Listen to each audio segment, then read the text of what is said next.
con Christian Hart, ¿cierto? La lealtad al liderazgo. Y se expuso acá el liderazgo como un capital potente, donde el liderazgo es poder. Mi pregunta es, tú hablaste un poco del mundo, del sistema que nos está embargando, pero en concreto, ¿por qué la gente hoy no está siendo leal al liderazgo? El liderazgo o la postura del liderazgo está distorsionada, o la gente, las personas, no han hecho ese reconocimiento de Cristo tan potente que nos hace finalmente rendirnos también a nuestros líderes en el sentido de obedecer el liderazgo, de obedecer la autoridad. Pasa que pienso que debemos, una postura muy personal, y es lo que intento colocar en la mesa con esta presentación, que en 20 minutos es un poco difícil desarrollarlo, pero necesitamos hacer una revisión de lo que entendemos por liderazgo en las iglesias y en todas partes. Entendemos el liderazgo como cargo, como función, como puesto. Hablamos del equipo líder del fútbol argentino, hablamos como la empresa líder, y liderazgo no tiene nada que ver con posición, cargo tiene que ver con carga, tiene que ver con propósito. Es un capital que se construye. Entonces, nosotros estamos muy acostumbrados en una sociedad que ya, además, que ha cambiado, porque es mucho más transversal, es mucho menos jerárquica. Estamos muy acostumbrados a ir desde el rol. Y he escuchado mucho a ese 25, escuché a Félix, por ejemplo, desarrollar esta idea, que es algo que nosotros tenemos que empezar a desarrollar mucho más. Estamos muy parados en el rol, en nuestro rol, y vamos adelante con nuestro rol, dejando atrás otras cosas que son más relevantes. El Evangelio lo concibo como... ¿Más relevantes como qué? Como por ejemplo, predicar a Cristo con nuestro ejemplo. El evangelismo, de hecho la gente está desilusionada porque hay una brecha, una distancia entre lo que decimos y lo que hacemos. Entonces, ¿el liderazgo que se ha conocido como impositivo? Asociamos... soy líder, mando. Correcto, ese es el punto. Asociamos generalmente liderazgo a control, a órdenes. Y no, liderazgo es movilizar. El liderazgo genuino moviliza, inspira. El liderazgo genuino convoca, llama. Sí, ¿no? El servicio es precisamente la fuente genuina, y lo que acabo de poner acá es la fuente genuina del liderazgo. Es el modelo de Cristo, es el discipulado de Cristo. Por lo tanto, tenemos todos los conceptos nosotros en nuestra mano para desarrollar un liderazgo genuino. ¿Y por qué no? Para sacarle toda esta carga negativa que hay, porque la gente tiene una carga negativa sobre el líder, sobre la autoridad. El liderazgo, ahora, el capital del liderazgo se construye, movilizamos, pero luego viene la formalización. El cargo es consecuencia de nuestro hacer, es consecuencia de nuestro ministerio, no es al revés. Es un error ir con el cargo por delante. No digo que no sea importante, no digo que vivamos en una anarquía, no estoy diciendo eso. La autoridad es importante, pero no podemos poner la carreta por delante de los bueyes. A eso es lo que apunto. Tenemos que construir un liderazgo que inspire, un liderazgo genuino, una pastoral cercana, una pastoral que acompañe, una pastoral que inspire al cambio. Ok, muchas gracias, Cristian. Respecto de, y esto para que ustedes vayan pensando también en otras preguntas, ¿ya? Con Pedro, quiero hacerte una pregunta respecto de lealtad a la palabra de Dios. Lo pusimos acá para que no nos preguntaras y al final partimos por ahí, esa es la idea, mientras más lejos. Bueno, ¿qué me viene a hacer ya? Lealtad a la palabra. Yo creo que fuiste directo, fuiste al callo en el sentido de pensar que la palabra es la que trae transformación, pero que hoy hay toda una corriente que evita la palabra, porque es más cómodo. ¿Por qué crees tú?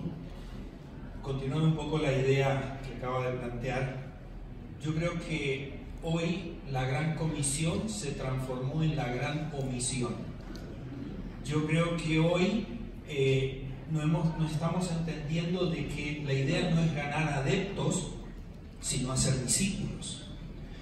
Y eso nos trae las consecuencias un poco de lo que estamos viviendo. O sea, como no tenemos discípulos, tenemos rebeldía. ¿Por qué? Porque tienen rebeldía al pastor, al líder, sin pensar de que en definitiva se está revelando a Dios. O sea, yo creo que cuando perdemos la visión de que Dios es el centro, entonces nos peleamos con los líderes, nos vamos, no tenemos compromiso, que fue el tema bien planteado. O sea, el problema de lo que se habló aquí, de la crisis que hay en la familia, ¿no? El tema del suicidio. O sea, todos estos temas están enganchados porque lo esencial o lo principal fue dejado de lado. O sea, Dios no es el centro en la familia, en la casa, en el hogar, en el trabajo. O sea, yo en mi trabajo, yo hago mi trabajo, pero a mí no me metas con esto del cristianismo y todo. Si tengo que mentir, miento. Si tengo que hablando de cristianos. Claro, si tengo que hacer trampas, hago trampas. Pues, algo no está bien. Algo no está bien. O sea, tú no puedes ser cristiano el domingo y alabar a Dios y levantar la mano. ¿Quién es la culpa? Nuestra. ¿Quiénes somos nosotros? Los líderes, los que enseñamos la palabra. Ya saben, ustedes no tienen la culpa. Sí. No, yo me hago cargo porque yo creo que la responsabilidad es que en algún punto no hemos sabido transmitir a fondo el tema más sencillo que nos dejó el Señor al final, la gran comisión. O sea, se perdió en el camino porque al principio no fue así, ¿no? Exactamente. No, pero eso de todo tiempo pasado fue mejor, es relativo. O sea, yo creo que en el camino han ido pasando cosas. ¿Cómo se aplica hoy con una generación tan diferente? Hablando de esto, predicaciones de antes, más de una hora tal vez, temas teológicos profundos, hermenéutica, homilética, todo ahí. Entonces, ¿cómo se hace hoy con la generación actual? Yo creo que el gran problema son los péndulos. O sea, nos vamos de un extremo al otro. O sea, yo hablaba con un pastor de jóvenes que está aquí, que me preguntó bueno, ¿qué hacemos? ¿Cómo hacemos? Y yo creo que él me decía, ¿qué hacemos con estas mega iglesias? Mencionaste una que aquí en Chile no está, y no lo hice ni peyorativamente, ni para hablar mal de ellos, ni nada. Es simplemente que nos hemos ido... Miren, le doy un ejemplo. La mayoría de ustedes saben lo que era especialidades juveniles. Bueno, aquí hay un líder de especialidades juveniles. Especialidades juveniles tenía como característica invertir 80% en adoración. ¿Es así o no es así? Teníamos líderes de adoración de todos los pelos y los colores y teníamos cortas reflexiones. Y hoy, gracias a que Luca entendió, bueno, debemos dar vuelta. Por eso yo te decía ahí afuera recién, para mí el foro es lo mejor, porque este es el momento donde debatimos, donde pensamos diferente, donde planteamos las problemáticas y decimos, bueno, ¿cómo salimos de este problema? Y yo creo que la clave es lo que los viejos líderes decían, volvamos a la palabra. Mientras que no nos asentemos y nos afirmamos en la palabra, mientras que no nos miremos en el espejo de la palabra, seguiremos contando espejitos de colores que no le sirve a la gente. Ok, muchas gracias. Vamos con Ricardo. Lealtad a la familia. Y sabemos que la familia está en crisis, partimos por los divorcios, seguimos con jóvenes que no se quieren casar, ¿cierto? Que tienen bastante edad y prefieren una mascota, o sea, ya ni siquiera un hijo o dos, sino que la mascota. Entonces, ¿qué se espera? ¿Cómo podemos rescatar, entendiendo que todas las leyes que hoy se están dictando en nuestro país y en Latinoamérica, digámoslo, es para destruir esta nueva generación de manera distorsionada, donde ya se le va a enseñar al niño que la familia no es la familia según el modelo de Dios? Hay que sacarlos a todos del colegio formal, de la educación formal. Entonces, ¿qué hacemos? Esto es peor por un si ya 20 minutos era una tortura, lo que acaban de hacer. Claro, exacto. En la calle. Bien. Creo que voy a resumirlo en dos palabras. Yo creo que es, de nuevo, es una cuestión de diseño, y creo que la otra palabra que podría usar para esto es sacrificio. Porque precisamente las cosas que describe de la negación al matrimonio, de la postergación de la paternidad, de poner, digamos, los sueños personales por sobre el plan, de nuevo, del diseño que Dios creó. Yo creo que nosotros tenemos un profundo problema con que no entendemos el diseño. Y eso le sucede a toda persona en toda escala. O sea, si tú tienes un niño que le pasas un juguete y está esta ilustración que es famosa, ¿no es cierto?, entre un japonés, un gringo y, perdón si hay algún estadounidense acá, y un chileno. Es decir, el japonés va a tomar, va a leer el manual, va a armar el juguete y no lo va a armar hasta que lea todo el manual 3 veces. El gringo lo va a hacer, va a abrir la caja, va a ir mirando el manual y armando el juguete. El chileno lo va a pescar, va a armar el juguete y cuando tenga problemas va a venir el manual. Así pensamos. Y esa es la raíz del problema de diseño, que no entendemos el diseño, por lo tanto no podemos esperar que las cosas que estemos haciendo sin entender el diseño resulten bien. Pero la segunda, dado que ya entendemos que es un problema de diseño, la otra parte va a venir al sacrificio. Y yo no quiero dejar la idea de que la solución a la familia es que vayan todos ahora a los colegios y retiren a todos los niños del colegio, porque eso no es así. Yo, mi decisión, mi familia y muchas familias que conozco recientemente, homeschool es una cosa que ha estado creciendo, ha estado despegando muchísimo, hay muchísimas comunidades, hay muchísimo material, hay muchísimas formas de hacer homeschool, pero no es panacea, ni es moda. No, para mí no es una moda, ni es para todos. Hay mucho sacrificio cuando tú educas, pero mi perspectiva hoy, después de 8 años, ¿no es cierto?, con nuestra hija que estamos educándola en casa, es que creo que nosotros tenemos un trabajo duro, pero quienes educan en la educación formal tienen un trabajo doblemente duro. Y si se hacen cargo sacrificialmente de ese trabajo, también pueden llegar a tener hijos piadosos. Hay un libro hermoso que leí hace poco que es La crianza de hijos piadosos en un mundo impío, que habla de esto, que trata de eso, del sacrificio que vas a tener que hacer si es que en verdad quieres hijos piadosos, apegados al modelo. Entonces, sería más trabajo para los padres que tienen a sus hijos en educación formal. Sí, ¿por qué? Porque yo estoy construyendo en mi casa, estoy construyendo un modelo que nadie me lo estorba. Estoy en mi casa y lo junto a mis hijos y tienen sociabilización, y hay muchos mitos del homeschool que no es tiempo para discutirlo ahora, pero el homeschool es una cosa hermosísima, es un llamado de Dios y yo creo que se puede hacer. Pero quienes tienen a su hijo en la educación formal, lo que está pasando con jóvenes es que tú construyes y después tienes que trabajar para derribar todo lo que le enseñaron en el colegio. Derribar toda la ideología de género, derribar todo el humanismo, derribar todo el materialismo, derribar todo eso, y si lo quieres hacer, va a ser una labor sacrificial. ¿Se puede? Se puede, pero de nuevo digo, diseño, sacrificio. Vas a tener que amar a tu hijo como un pecador, no como un chiche. Ok, muchas gracias, Pastor. Pablo, respecto al tema tuyo, suicidio, ¿cierto?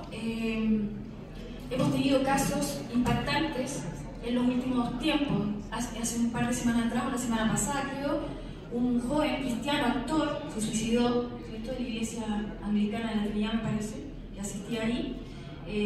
Un joven, muy joven, pero antes tuvimos también el caso de nieta de pastores, ¿cierto? Katy Winter, que también fue un caso conocido en Chile. ¿Qué pasa? ¿Qué pasa con estos jóvenes que están en la iglesia?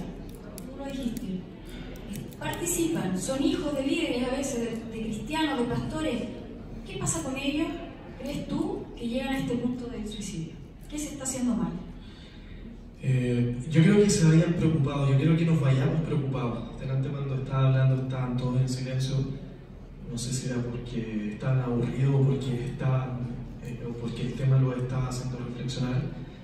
Espero que haya sido la segunda opción. Y Juan 10:10, ustedes conocen ese pasaje, dice que Satanás ¿a qué vino? A robar, matar y destruir. En cambio Jesús, ¿a qué vino? ¿A qué? A dar vida, pero no cualquier tipo de vida, sino que vida abundante. Pero si pudiéramos parafrasear esto, podríamos decir en nuestras iglesias: Satanás vino a robar, matar y destruir, y el psicólogo vino a reparar, a edificar y a traer vida abundante. No le estoy dando duro a los psicólogos, yo soy coach profesional y ojalá que haya muchos psicólogos cristianos, pero la reparación, la restauración está en la iglesia. ¿Creen eso? ¿Quién puede decir amén a eso? Amén. Jesús vino a dar vida. Él es la antítesis del suicidio.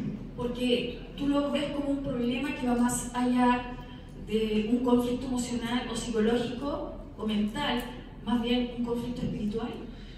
Por supuesto. Satanás trabaja en la mente. El tema es que nosotros como iglesia no estamos abordando el tema. ¿Cuál es el común de la respuesta? No hablo de psicólogos cristianos, pero ¿qué es lo que el psicólogo le dice a un padre o a un muchacho que está en este conflicto? Mira, hay un dato que delante no agregué. La única organización que está tratando el tema del suicidio infanto-juvenil en Chile es una ONG del movimiento LGTB. Pongan atención, por favor, hermanos, a eso. Son los únicos que dicen, nosotros somos los únicos en Chile que estamos tratando el tema.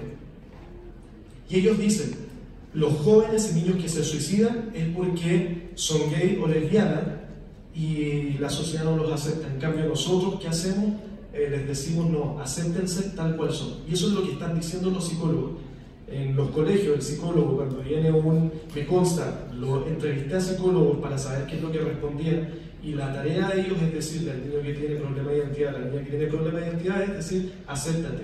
Y a la familia la llaman para que también le diga, acéptate. Si te gustan los hombres, acepta que te gustan los hombres y sé libre. Y a la familia le dicen, ellos están tratando un tema que nosotros debiéramos tratar, Entonces, el llamado, insisto, queridos hermanos, queridos pastores, queridos líderes, hagámonos cargo de este tema nosotros, en oración. Como decía el pastor, tenemos que volvernos a la palabra, la respuesta está ahí.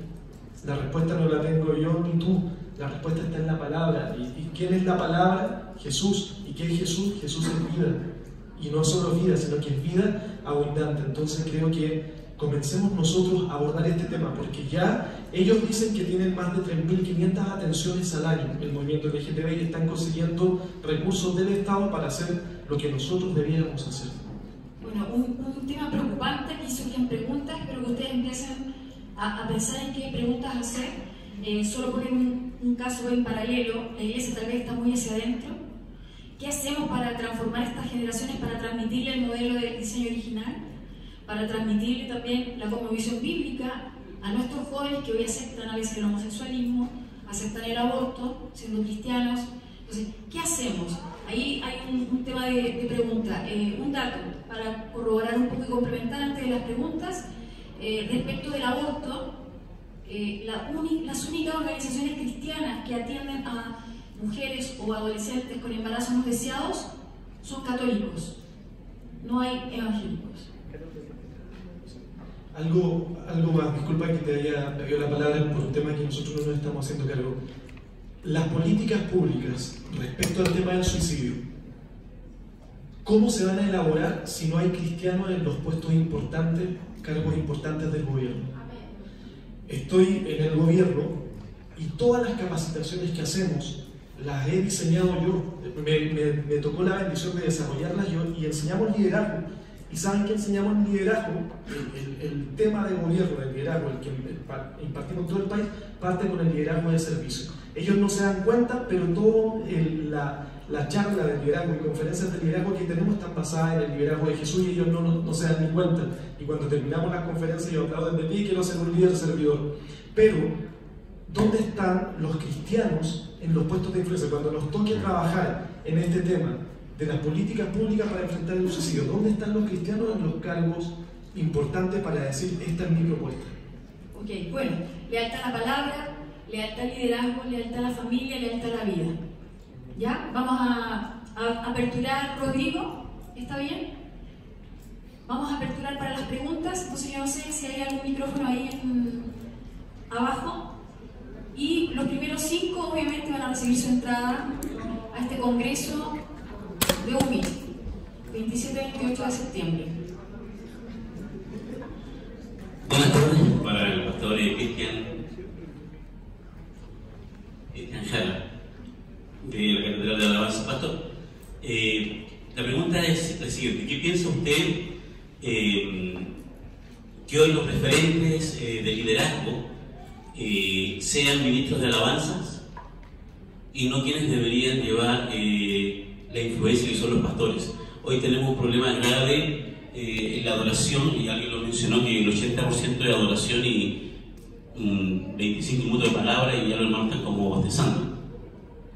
Mi pregunta es porque hoy día muchos de los referentes para las nuevas generaciones no son los pastores, no son los líderes eclesiásticos, sino que son los ministros de alabanza. Y muchas veces en las alabanzas, cuando ministran, nos encontramos con herejías.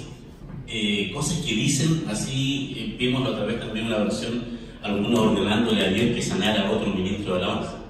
La pregunta es, ¿qué piensa usted acerca del liderazgo, de cómo los líderes de alabanza están influenciando a las nuevas generaciones y no lo está haciendo la palabra de Dios?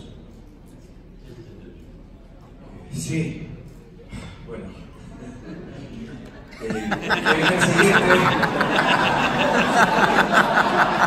Se me quitó el hambre, tenía hambre, pero se me quitó. No, bueno, eso es un tema, no me atrevo no me atrevo a poner, por respeto a la percepción que pueda existir de muchos acá. Me parece que la música es una herramienta maravillosa. Me parece que la música es de Dios, me parece que es fantástico que la música tenga un lugar en la iglesia. Yo mismo soy músico, baterista jubilado, conozco de música, tengo grandes amigos, pastores, músicos, gente de Dios, gente maravillosa, gente que no tiene la culpa probablemente de que en las redes sociales se vea eso tan atractivo, ¿no? Gente linda, que si tú las conoces, bueno, a uno de ellos lo conocí en Cúcuta, no tenía el gusto de compartir con Alex San Pedro, que tiene mucha relación con ese 25, lindo, fue lindo conversar con él. A ver, yo creo que esto forma parte de la educación. Creo que pastores tenemos que educar mucho en esto. Yo mismo pensaba, cuando era músico, que la música era más importante que la palabra. Yo pensaba así, ahora no pienso así. Tenemos que enseñar. En nuestra congregación hemos tomado como política, por ejemplo, revisar muy bien, y de hecho lo vi en Hillsong. Yo en Hillsong lo vi, estuve ahí y lo vi, que los pastores eran muy cuidadosos en las letras, revisaban mucho las letras, porque nosotros, como dice, Goebbels decía esto, Goebbels, el propagandista nazi, decía, miente que algo queda. Y hay cosas que no están, como concuerdo con usted, cosas que no son escriturales, que no están, que quedan poco claras en algunas letras. Yo mismo oigo y me genera ruido, pero creo que sería negativo.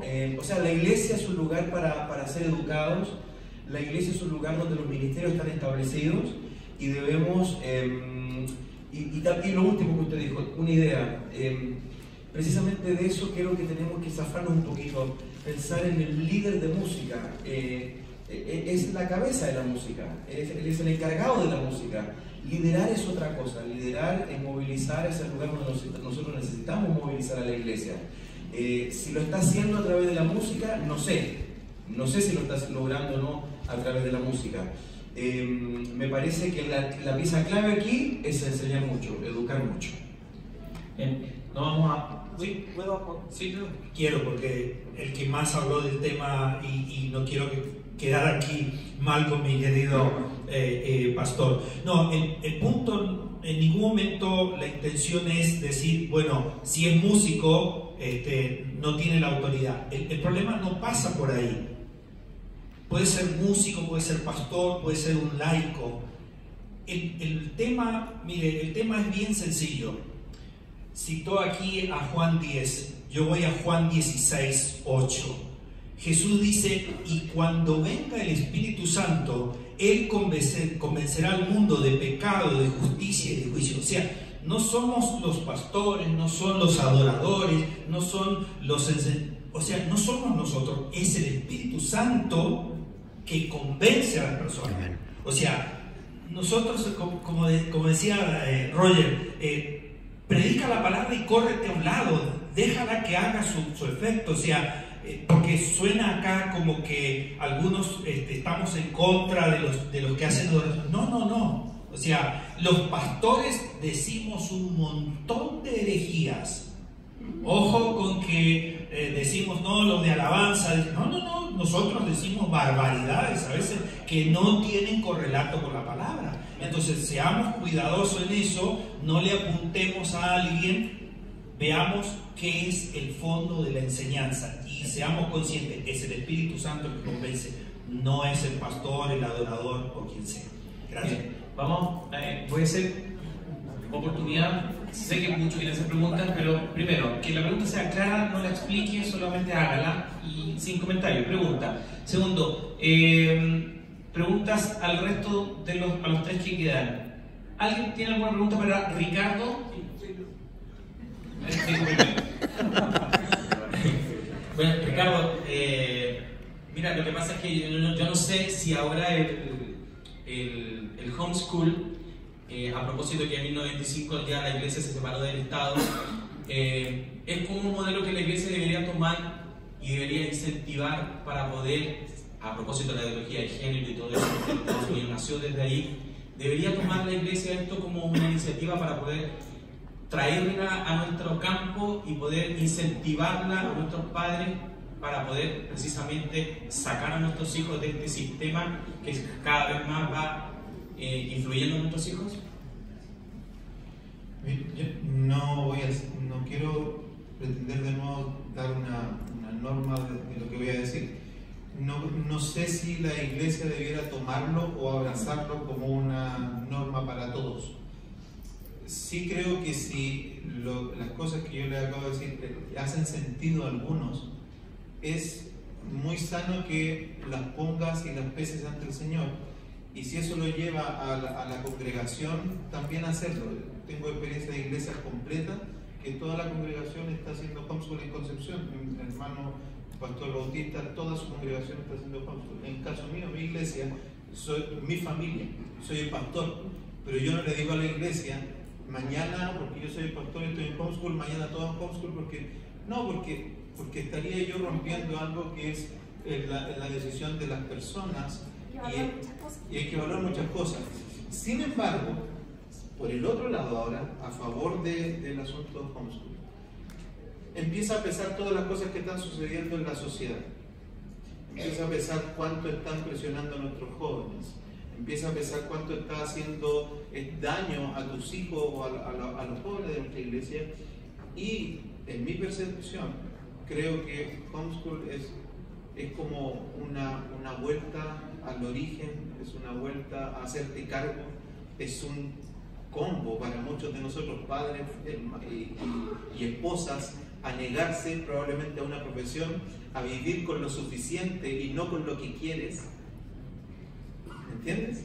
Entonces, creo que por ahí hay que empezar. Gracias. Muchas gracias, Ricardo. Pregunta para Pablo, por este sector. Ya hicimos dos por acá. Rodrigo, ahí se va. Mi esposo va a estar repartiendo las entradas a los que pregunten. Hola, mi nombre es Fabián, pertenezco a la congregación Misión Rescate. Y delante usted decía que la iglesia tiene que ser un factor de restauración, pero lamentablemente hoy día, dada la baja de la migración de los cristianos, de los mismos jóvenes, ¿qué pasa? Porque hoy día la gente cuando se invita a la iglesia no lo piensan como un encuentro con Dios, sino que con la liturgia, y hay como parámetros que lo impiden, son como obstáculos más que para poder invitarlos. No sé, ¿qué pasa en ese sentido? ¿Qué pasa con la iglesia? ¿Cuál es el remedio? No, ¿me puedes repetir la pregunta? No entiendo la pregunta. Hoy cuando invitamos en un acto evangelístico, la gente lo rechaza porque en vez de ver una oportunidad, ve obstáculos. En cambio, en liturgia, en cambio, todo lo que se ha visto hoy día. Entonces, ¿qué puede hacer de remedio para que la iglesia pudiese cambiar en ese sentido? Dejar de pensar que la iglesia es el culto. Creo que por ahí podemos partir, porque es cuando la familia dice: mi hijo no quiere ir a la iglesia, pastor, ¿qué hago? Esa pregunta para mí es vergonzosa, porque si mi hijo no quiere ir a la iglesia y lo tengo que llevar al culto para que escuche palabra de Dios, yo le estoy diciendo: en mi casa no hay palabra de Dios. ¿Quién lo citó? Lucas, Deuteronomio capítulo 6. No dice llévalo al sacerdote para que aprenda la palabra, sino que dice que tú enséñasela cuando te levantes, cuando vayas de camino, el almuerzo, antes de acostarse, enséñale la palabra. La responsabilidad, como decía recién, de enseñar, de discipular, es nuestra. Si yo estoy esperando llevar al culto a un amigo para que conozca al Señor, estoy partiendo al revés, estoy poniendo delante, como decían soy re malo para los dichos, como el chapulín, poner adelante lo bueno. Estamos haciendo eso. Alguien decía, el pastor Pedro decía: predica con el ejemplo. Creo que parte por ahí. Creo que ellos tienen que ver algo en nosotros que ellos digan: yo quiero eso. Entonces, dejemos de pensar que el evangelismo es el culto, sino que recordemos que estamos siempre en la misión de compartir el evangelio en cualquier parte donde estemos, en el trabajo, en la casa, donde sea. Espero haber respondido a tu pregunta. Predique, si es necesario, habla. Pregunta para Pedro. Sea benevolente, hermana. Con cariño, hermana. Para Pedro, pensé que no. No, entonces no. Sí, para Tú no, Pedro. Para Pedro.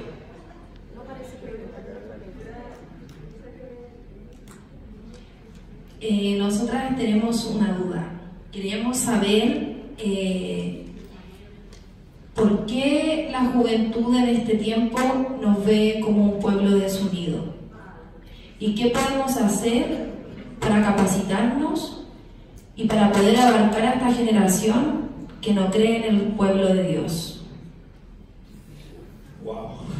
Bueno, yo tengo la misma duda.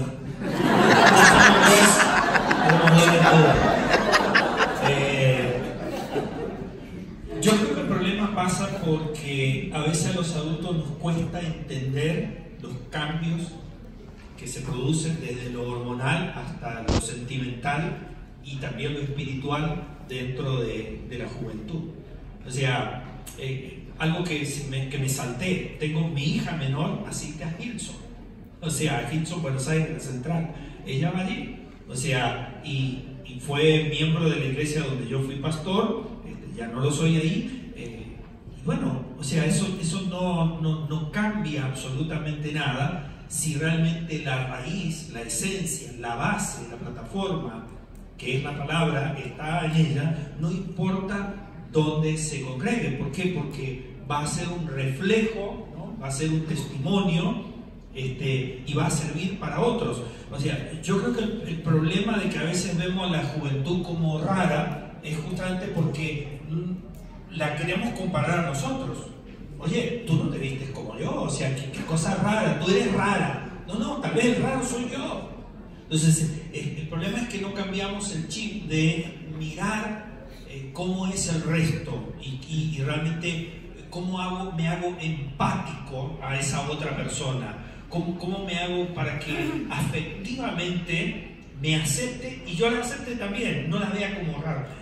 Mira, tú tienes el pelo rojo, me parece que tú estás media... No tengo por qué, porque eso no cambia tu esencia interna de lo que crees, de lo que pienso. No sé si...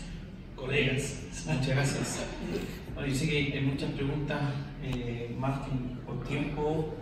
Primero agradecerles porque todos se han quedado hasta muy tarde y eso nos